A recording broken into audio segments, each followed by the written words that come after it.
You're listening to DraftKings Network.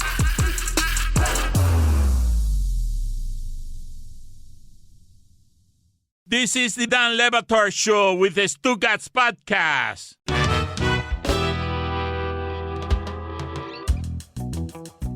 Mike Ryan cares about the Heat again, cares just enough to be made insane by Josh Richardson. And Amin Elhassan's got to step out for a second because he's got to do oddball. It's on every day except Monday. DraftKings Network, Charlotte Wilder. It's exploding. It's very popular. It's found its footing. It's found its voice. And now basketball season is here. So we've got to get as much out of Amin about the Heat before he goes. But, Mike, I'm generally worried about Amin's temperament. He just told me that the only reason he called Drew Holiday a corpse is because we called him. He was in the back of the car with his son. He was mad. He was mad at Billy. He's mad at everybody. And he's tired and delirious because this company is running him into the ground. And I just pointed to him and said, hey, I know you got to do oddball, but can you come in here? We've got a legitimate Heat panic on our hands. A legitimate Heat panic. Panic. Thank you, Chris. No, it's last night was bad. That's a bad loss. That's a bad loss because they were up 15 in the middle of the second half, because that Nets team hasn't figured life out yet, because that Nets team was missing many of its better players, and perhaps most importantly, because that Nets team doesn't really have a guy other than Cam Thomas who can beat anybody off the dribble, but somehow the Miami Heat decided to overhelp on every dribble penetration, except off of Ben Simmons. They stayed home on Ben Simmons like white on rice. What is that? What is that all about? I have no idea. Come on. We know Spo's good at coaching. What is that? I think the players are just not executing well. Because but I'm saying I don't need to. Come on, man. Late in that game was there for the winning. Mm-hmm. And they got a couple of different stops because the Nets didn't look right. Mm-hmm. But you're a front office expert, and every GM survey now says Spo is the best at everything. Mm-hmm. Why are you sitting here telling me that they're staying to Ben Simmons when all of us who've been watching basketball for 3 years would tell you last 4 minutes of a game, go ahead. If he beats you, you've got no problems. Cover everybody else. It's not even. Yeah, it's not even. I'm not saying that was a tactical decision. I'm just telling you what happened last night. When they were helping off everybody else other than Simmons.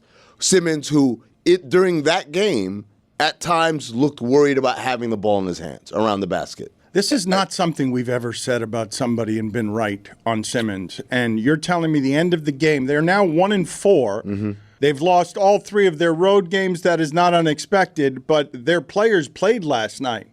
And Juan Wick and Richardson are 2 for 18, and Mike Ryan is taunting me by text because the Heat think they're deeper this year, and I have to lend them the benefit of the doubt. I mean, if they tell me so-and-so and so-and-so are better than Gabe Vincent and Max Strus, if they think that's going to be deeper, I can't refute it based on, college scouting. I've seen the other 2 guys play well in the system, and now at the start of at the start of Josh Richardson's second career and Juan Wick's first, they shit the bed last night. Yeah, they're in deeper shit. I mean, I think some of it you got to give it time, right?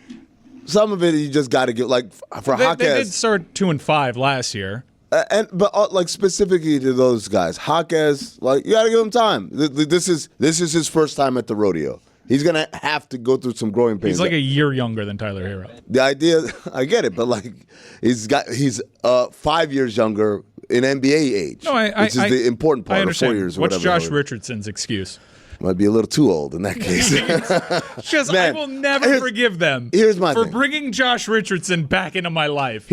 I thought this chapter of my life was over. Here's my thing about Josh. I thought last night he struggled for sure, but that last shot, I was like, I'm okay with you struggling. You take open shots, you didn't make them. You got to the rim, kind of flubbed them, layup or whatever. That's cool. But, man, to come down with time on the clock and to put up a contested 3, this is your big Carlton moment. I mean, that one was like, come on, I man. will say this.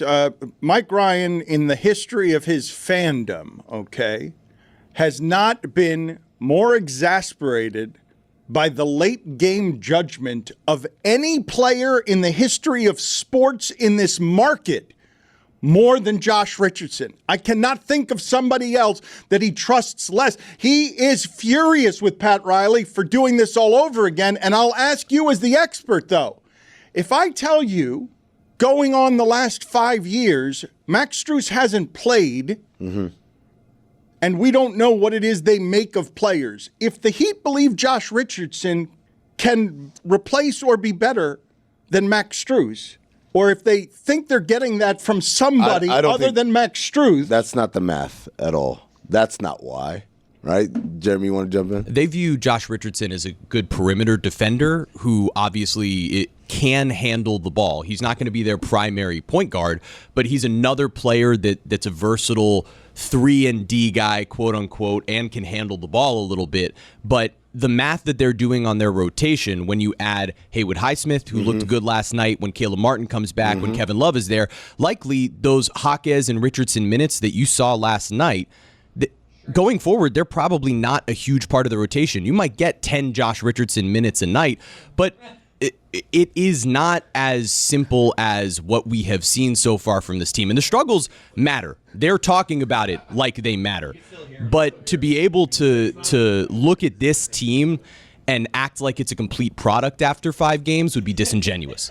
Chris Cote, help me out. What are you guys laughing about? Midway through that, Mike's like, I can't listen to this, and he took his headphones off, but he's in the same room with them. So I'm like, Mike, I can still hear him, though. Yeah, and then he covered his ears. He does not cannot believe that he's being haunted by this same judgment late in games. In a game when you're losing to the Nets, who are broken at home, and all you've done this season is beat the Pistons by 1 at home. At least the Celtics don't look great.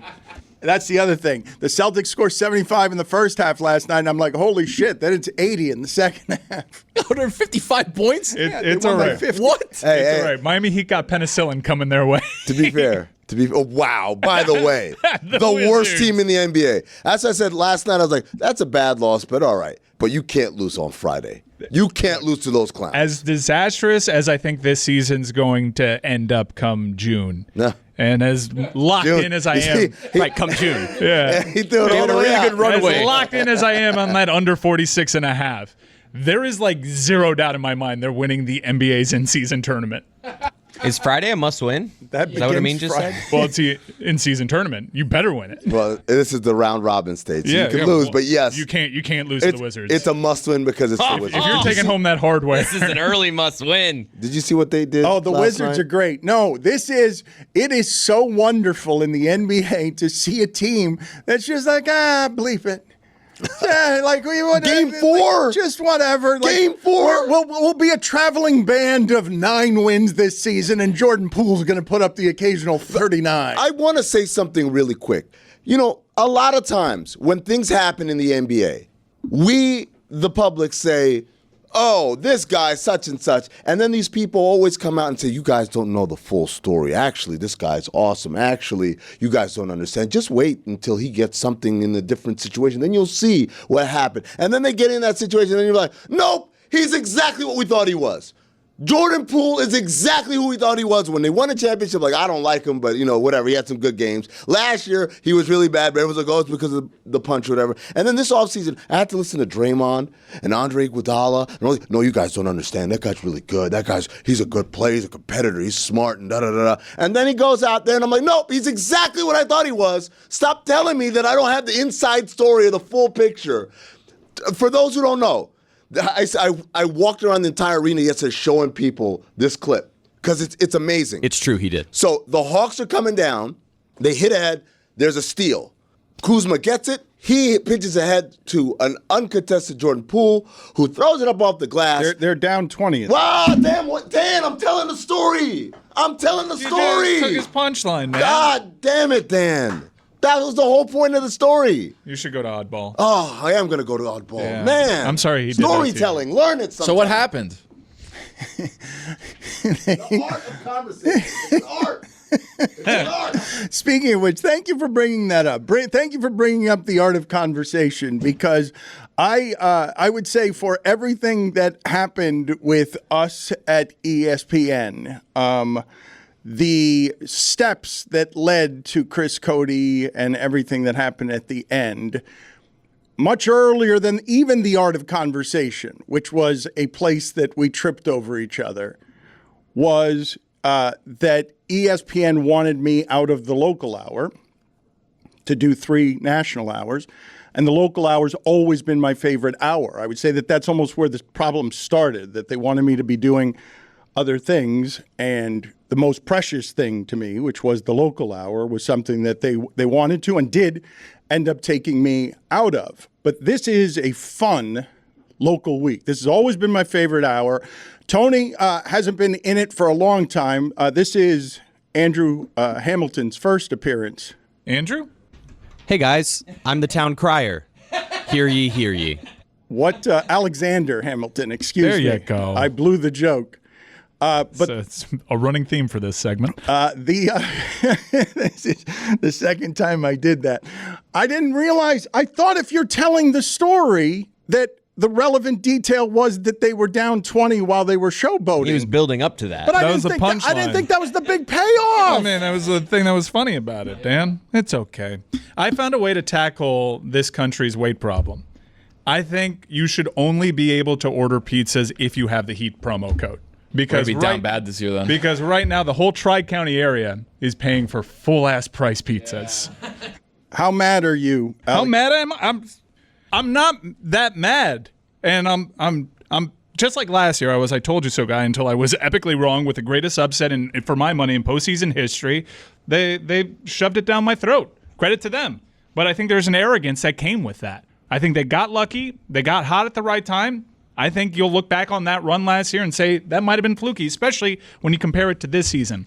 If this roster stays the same, you are looking at a play-in team at best. Everybody else got better. They got worse. Now, that was a story that I went into last season with, and they go in as an 8 seed, and they go on this majestic run that we haven't really seen in that sport in a full season. Sans lockout. I just don't see it with this team. They're bad. Their whole big plan was bringing in Josh Richardson and developing guys. Look, I got excited watching Jovic in the offseason playing Euro ball. That guy can't get a minute on this team. That guy, who looked great, can't get a minute on this team.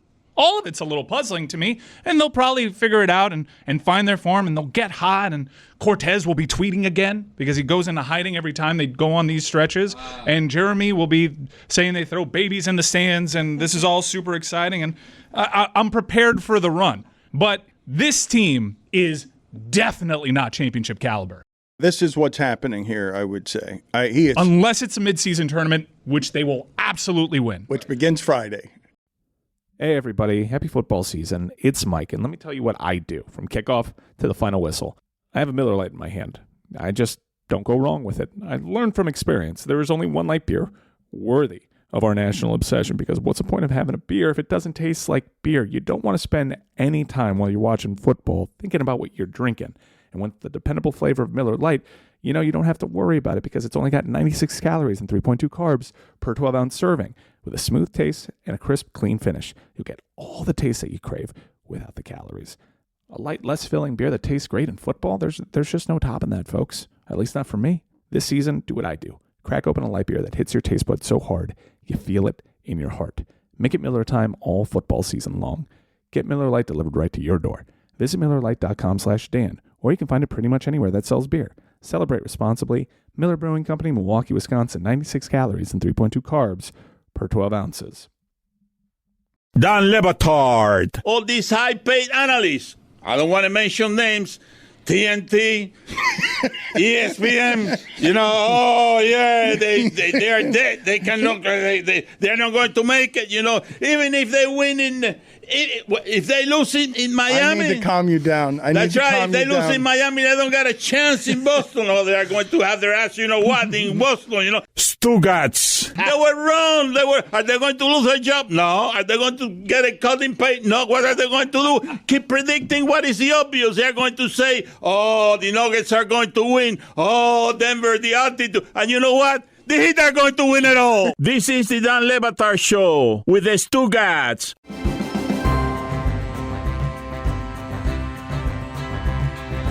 Mike, I would simply say to you and the audience that at 1-4, I'm just pleased that you're angry now as opposed to indifferent, which is what you were much of last season. I'm angry and I'm winning bets, Dan. When they couldn't shoot last season, and then you hopped aboard, and it was a lot of fun, and it distorted. Not unlike they gave all that money to Dion Waiters and Hassan Whiteside when that team beat the Warriors in one game and went like 31-11 the second half of the season.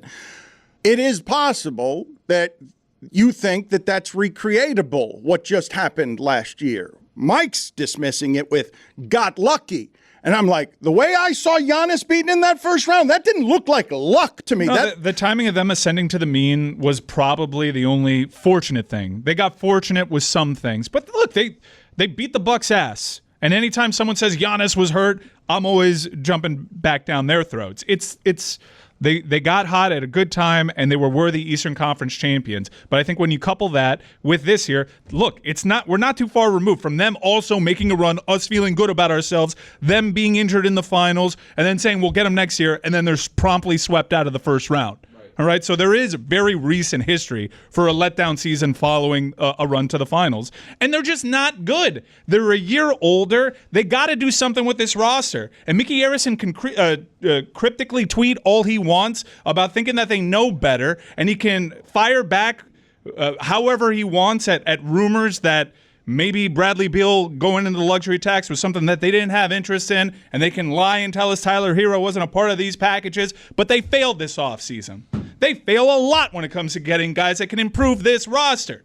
They need to improve this roster. It is plain as day, guys. I think we need a shot of Jeremy in the bottom right of the corner when we're talking Heat around here, because it's just so funny to see his face. Well, but let's have this out. I'd like to have this out between Mike's fandom is earned. He loves this team. He cares about this team. The standard is where it is. I'm called a homer all the time. No one's keeping it more real than me right now. This team is objectively bad, but they will win the NBA midseason. He's keeping it real, Dan.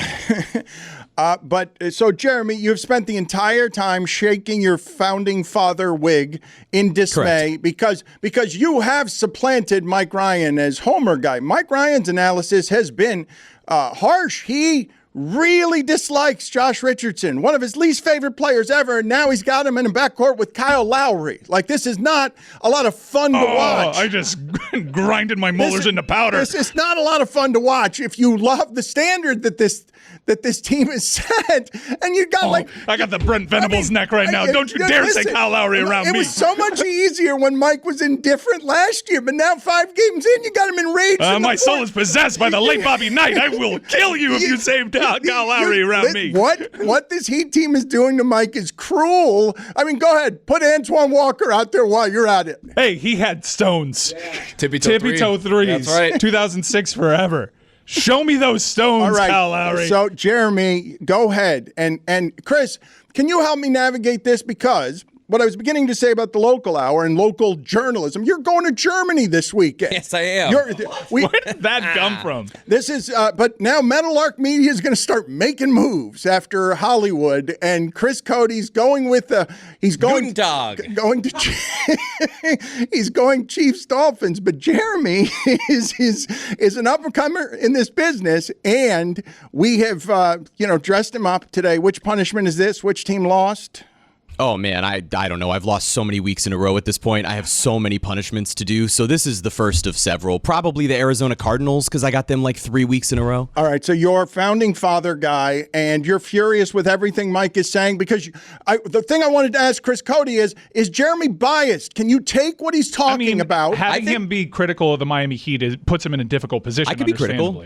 This team struggled the first 5 games of the season. I won't call them garbage because they're not Say Josh Richards trash. I will not do that. I think that at this point, it's fair to criticize their start. It's fair to say that even the Miami Heat themselves, after last night's game, said there needs to be a sense of urgency in fixing the problems that they have.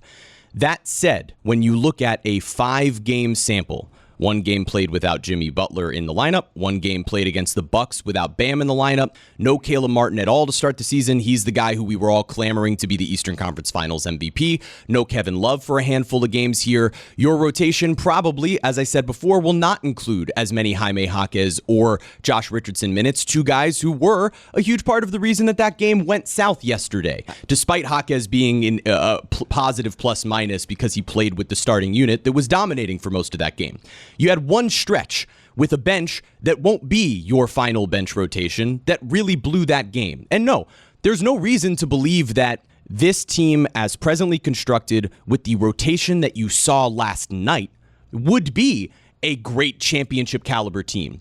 But to act like there, one, won't be minor tweaks made throughout this season at some point to probably assure a little defense at the backup center, potentially a little bit at the point guard position, would be naive. And when you look at this team as presently constructed, you haven't seen it yet. Last night was the first night of Haywood Highsmith, who's going to be the next guy that everybody goes, oh man, how'd they do that again? Yeah, so I'm naive for thinking that the Miami Heat will fail in improving the roster. I think as I'm in the middle here, I'm naive now. I think Mike's biased towards Josh Richardson. Jeremy clearly is a little biased towards the Heat. I think right in the middle, they're fine. Let's not panic. I mean, it's hard That's to put... all I'm saying, by the way. Just don't panic. That's it. Let I'm not fight. saying that it's not bad right now. Okay. I'm saying don't panic after 5 games. We are asking a lot of Caleb Martin, though. Every time we have these conversations the last few weeks, you reference Caleb being out, and I know he's a nice player, but... He is their probably third best player. That's what I mean. He needs to be that. For this. Do I sound like I'm panicking? I'm not panicking. I would panic if I had high expectations for this team. I don't. They're meeting my expectations. I get so now. confused by how the results don't influence the analysis, right? Like, that's the part that I think is confusing. No, the results of the last several seasons. Because all of Heat Twitter, and Mike Ryan is an amalgamation of what Heat Twitter looks like right now, freaks out after five regular season games. The results of the last few seasons is you have 2 runs to the finals, which were unbelievable, that people will try to poke holes in, and I will shoot them down and counter-argue all day for. But you also got swept out in embarrassing fashion the year after. You had a play-in. You had a play-in. I know you want to hold up the finals. That's great. That's another banner that we can take pride in and beating the Celtics. But also, they were 3 minutes away from not making the goddamn thing. Yeah. So I think that there's plenty over the last 4 years to be like, there is a very clear opportunity to improve this team. And I'm being called naive for doubting their ability to do so when they have shown you who they are time and time again in that regard. This is a lot of process over result for an organization and a fan base that's supposed to be result-oriented, not process. Chris Cote. All you have right now is the results, and it's 1-4. And you have also, on top of the 1-4, that Mike Ryan has been pissed at this team for long before last playoffs. I was angry at them for beating Chicago last year. Like, I wanted Wemby, who now I despise. Don't do that. I do not do that. I do not do that. I have swear you seen to God. those photos? I mean, look at you guys. You pro Wemby guys. It's like rooting for Bezos. What are you doing? Can you imagine if we would have gotten Wemby the Heat, all of a sudden Mike would have been completely the opposite side of that? What is wrong with that? You say that as if it's a gotcha. No, but it is a gotcha. I believe that in this room we have all the forms of Heat fandom. I believe that Mike is the cartoon monster belched by Heat Twitter. And he is emotional, and the standard is the standard. And look at my Leo DiCaprio in The Departed hand. It's not moving. I'm not emotional when it comes to this team. I understand, but you've been back and forth. You've swung back and forth with this team. I swung once when they went on arguably the most unpredictable run ever. Jeremy's been consistently the just pro Heat. Bought and paid for. But I've been right the whole freaking time. He's been consistently bought and paid for. Right the whole time. Right, calm down, settle down, Jeremy. The thing, so you got Chris Cote. He's another. He called the preseason game a playoff-like atmosphere. I feel like Cole Slider did that. I did not. I feel like I have pretty good perspective with these teams. I believe that Chris Cote. I don't fly. No, I stay right here in the middle. No, it's not just that you're in the middle. You are, yes, but you have to understand, Chris Cote descended from the Homerist of Homer trees. Chris Cote, who's going to Germany, and he'll be in a Dolphin cheerleading outfit. He is not going to be there as a journalist. He's going to be like, hey, look at me. I'm in Germany, and I'm a Dolphin fan. What am I doing here? How many Das Boots consumed? You are looking at it, and you're like, hey, Heat, yeah, you'll probably be interesting this year. Catch you in the playoffs, and it'll be great, and it'll be fun. I glanced at the game last night. No, but Tony's a different kind. I want to know how Tony feels about what's bouncing around in this room, because after 5 games, you're getting all the Heat fandoms because Heat fans desperately want this season to matter. Never mind whether they win or go 500. They just want to have a reason to care about this team. The problem is you have a lot of different aspects, like you said, Dan. Like you've got Jeremy Boughton paid for, who's always going to be the homer. You've got Mike, who's a little bit more reasonable when it comes to things, right? Like he'll tell it how it is. He's been 100%, 100 this entire time. More reasonable? A little bit more reasonable than Mike's Jeremy. reasonable. I can somehow keep it 200. It does. He keeps it 1,000, by the way. But to me, it's tough because you see this team and you know you don't have the guys. I'm just saying, you don't have the guys. They've got 3 pretty good guys, man. Yeah, but Dan, the Celtics scored 155 points. They look incredible. Oh man, the Celtics The Bucks are scoring incredible. in the regular season again. Cool. Oh, this guy. I got to see Jaylen Brown do it in the playoffs. For real? Before I buy Sure, what they're okay. doing in the regular Dribble with your season. left hand. Okay, sure. When you know you don't have the guys, you know you don't have the guys. Dan, I don't see the guys on this roster. Dude, Caleb Martin did outplay Jaylen Brown last year. You don't have the guys, but I think a bigger indictment is they're failing to get the guys. They know that they need to get more guys. That's why they're talking to these other teams. And they stop short.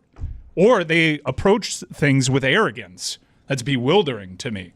Jeremy, you'll agree with this. Tyler Hero. Yes. Huh? Yeah, that was good. That was good. He has been tremendous. I mean, That's nice. nice little player. Maybe we can flip him finally. Oh, my God. You don't at all when you look at the Heat organization, okay, I'm just curious about this. As you become Heat Twitter and cartoon manifestation, enraged at Josh Richardson's experience. How bad are those culture jerseys? Terrible. You look at the Heat and you say, befuddling arrogance, and you don't see it in yourself, right? What? Me? Me? Let's keep it at 1,000. I'm taking it up to 300 now. Wow.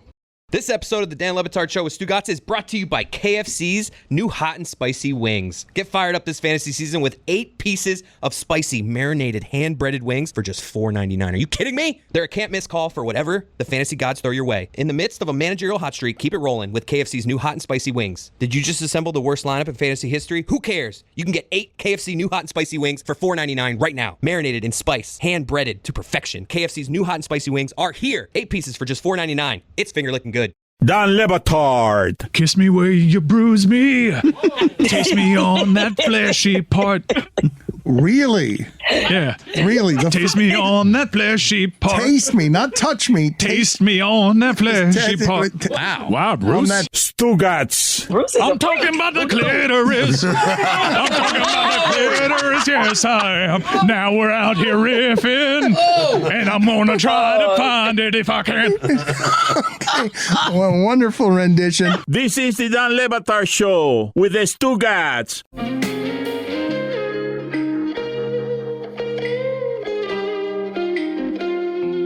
Chris Cote's going to Germany. I can't believe it. We're a big media company that sends the child of nepotism I work hard. into his journalistic career highlight, right? Oh, this is great. I'm excited, a little nervous because I'm going alone. I mean, Juju will be there a little after me, but I've never traveled alone. Where are you going to in Germany? Frankfurt? Yeah. Oh, some good games in the Bundesliga this week. Is there? Yeah. Saturday? Did you see? Hey, my against the spread pick. Bayer Leverkusen, they were tied 2-2 in the 88th minute. They won that thing 5-2. Against the spread. Sounds like hosiery. Tony, come on. Yes, it does. Roy, thank you for this. You're welcome. Ooh, they play Hoffenheim.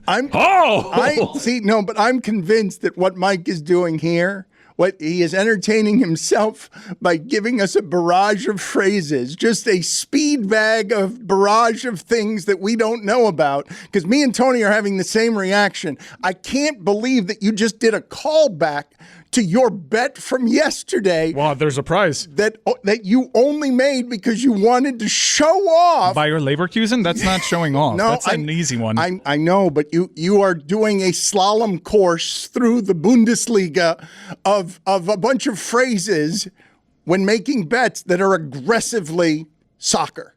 Aggressively. Aggressively soccer. They're just soccer. What's aggressively soccer? It's aggressive. Nil. -1.5? Dude, they won that thing by 3, and they were tied in the 88th minute. I told you, this team's unstoppable. I want to talk about Chiefs and Dolphins, and I want to talk about what Chris Cote is going to be doing in Germany, because I learned just like Mike did, hey, Chris Cote's going to Germany. And your dad hasn't made a trip like that. You are out in front of the Miami Herald. I don't think the Miami Herald is sending a correspondent. My dad's already trying to latch onto it. He's like, you think you could do a hit for me for the Greg Cote show, and I'll call you? And it's like, Dad, no. That's good. I want to bring your father-son beefs on air. I think it's uncovered. It's on the Greg Cote show with Greg Cote. Ooh, I said it correctly that time. Featuring. I can't do it when he's here. You don't go through your beefs enough, and people think you're being mean to your father. Yeah, people call me Chris Batard on that show. Your father. Ooh, Freiburg versus Borussia Mönchengladbach. Oh, wow. Your father is absolutely now, while paying none of the freight and underpaying you indisputably, now is going to want correspondence from you live from Germany because the Miami Herald's not sending what is supposed to be the greatest journalist in the family. His ears perked up when he heard I was going. He's like, ooh, I could do something with that. Content. Right, but we're paying so that we can do something with that. Oh, I'm gonna do so much too. I'm gonna eat some Wiener Schnitzel, a few brats. Be careful with the brats. Last time they got you in trouble. They did. Yeah. Sir Honorable Tony Claudiud speaks now. What? Nailed it. Thank you, Town Crier. Town Crier. Town Crier. Dan, I don't know if you heard, if you were listening. Chris went to an Oktoberfest last week, had a couple brats, his tummy got, Can we pull up the foot? Can you guys get the foot? There's a bit Dan? of a neutral zone infraction on a guy's foot inside the stall. I don't know if I was in a way saw too that. small. He was lining up like Christian You know Wilkins. what? I saw that. Next time, I'm gonna put my foot across the thing and just be like, "Hey, I'm here too." What is it that's so creepy about the sandaled foot outside the bathroom? It's the dogs stall? being out, Dano. Yeah, He had a The wide toes. stance too, Oh, God. and it's the My boy thong was sandal struggling. specifically. Let's And if I remember correctly, the second toe was very curled. let's, Oh, God, all right, no. let's Please. talk about why it is. I love the video team panicking right now to scroll through their videos. No, we can describe it while they look for it. This is fine. They'll catch up. I simply want to point out to the audience that I thought this was an internet sensation that creeped me out a little bit. Like the entire, I'm not here for all the foot fetishes on the internet, but you do you if you are. But when all of a sudden, There it is. What's going Look on? how close it is to my You shoe. know, this You is had to have broken that. at one Guy's point. toe is crazy. I gotta go wider there. I gotta fight back. I can't put up with that. I think you went toe poke. That is a weird. Somebody tweeted me that that's a sign for swinging. Zoom in. Like someone's like, "Hey, No, hello." don't zoom in. Enhance. Stop. Enhance. But yeah, so that happened to me after a few brats. you are a swinger. You know, we established that. Maybe somebody knew who you were. I know. I mean, I did get recognized there. Maybe he followed me in. He's That like, "This is how I'll get him." I have seen that foot so many times in the Keys. Every public bathroom in the Keys, that foot is there. The further south, The big chill. No, if you go further south, there'll be 7 feet in there, just like that. Oh, That's a power move. I don't like that one bit. I don't like that one. no, nobody bit. does. Nobody does. Come on. You gotta put a boundary there. My sound was on too, so you could hear the camera, the picture get taken. Is that the kind of footage you're gonna footage? Oh, no. I had to throw it in the shit Enhance. chat. I had to Computer throw it in the enhance. poop chat. That's why I took the picture. I'm like, I'm taking a poop. But This is are you interesting. gonna go to Germany to bring? Oh God! All right. Computer enhance. What's the opposite of enhance? No, De-hance. Oh, that's unpleasant. That foot is gripped really hard. You know he's going Guys, through it all right, right now. zoom out. He's literally All right, that's digging in. enough. Zoom out, please. Whatever's Zoom going out. on, Zoom he out. is digging in. Look at how white the toes are. White knuckling it. They are. He is white knuckling. He is digged in. I'm just imagining Chris in a power move just reaching down and going, "This little piggy went to the market." I mean, I thought about it. Good times. Hopefully more of that in Germany. Really? I don't think I want any more of chubby sausages gripping the floor with a maniacal zeal. Really clenching. Because of whatever it is that was going on in that stall. The brats. Perhaps you can take a photo of that at Heidenheim Other things going on versus Stuttgart, which is actually always reminds me of Stugotz. Does it? Yeah, Stuttgart. Stugotz has sent me a tweet, or I'm sorry, he has sent me a text where he is, I don't know if I should publicize this or not, but he's got some thoughts, and he can't be here to share them, but he doesn't want, how do I say this? Because everyone gets mad at me whenever I do the trilogy. He doesn't want us eulogizing Bobby Knight. I'll understate this in a way that celebrates Bobby Knight.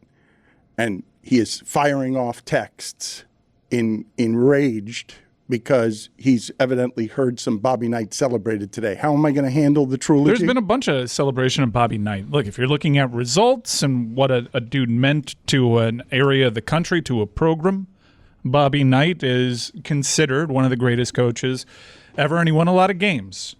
And if you don't have anything nice to say in these moments, you should probably refrain. Okay. Word association? Throwing chair? I mean, there's a lot invoking racism, abuse. There's a lot there. Casual racism, not so casual racism. But, you judge somebody by the morals of their time, I guess. I think of the color red And when I think of Bobby. And even by the time, he was a lot. He had, we'll say it most kindly, I guess, an anger problem that was obvious to all, and a string of controversies that made him the most polarizing sports figure anywhere in authority, former military discipline kind of guy. Yeah, who wins Coach K, didn't he? Wins 3 championships. Not literally, Chris. That would have been impressive. That would have been amazing. Yeah. And made his rage more understandable. But 3 national championships and the only undefeated season in that sport since 1976. Yeah, and one of the more colorful characters in the history of the sport. And I know that there was some controversy around his homecoming in Indiana, and I think even the most cynical could find aspects of that heartwarming because he was battling Alzheimer's, and they did it so he could experience it as best as he could. And I think anyone listening to this knows what a horrible way that is to go, to see a loved one deteriorate right before you. There's a shell there, but the person, and in this case, a person that had so much life, color, attitude to them, to see that light diminished, it has to be crushing, which is why the family has asked for donations to Alzheimer's research in lieu of flowers.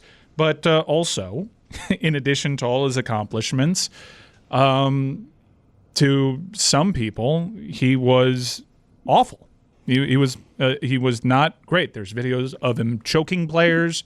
Dan, you could speak to him because a lot of his offenses came before I was even born. But Bobby Knight, his history is a complicated one. He was abusive, and a coach like that would not be allowed to exist because he was physical with his players, and he was he's the start of coach as power figure, as the media age blossoms, and you've got like college basketball. One of the biggest things in America is becoming that because Bobby Knight is leading these Indiana teams to 3 championships, and his only NBA All-Star ever was Isaiah Thomas. So, that's an amazing. He was leader of men, and his anger was encouraged and filed under leadership and discipline, and he graduated players, and he was all-powerful, and he was abusive, and he did things with that power. When you say of the time, coaches of the time, whatever the most bloated and egomaniacal of those things that get celebrated by America are, because this was leader guy. This is how you led this guy in sports, and it came with controversies galore because he had an anger problem. I don't even know if it built an archetype that was often imitated, not the results.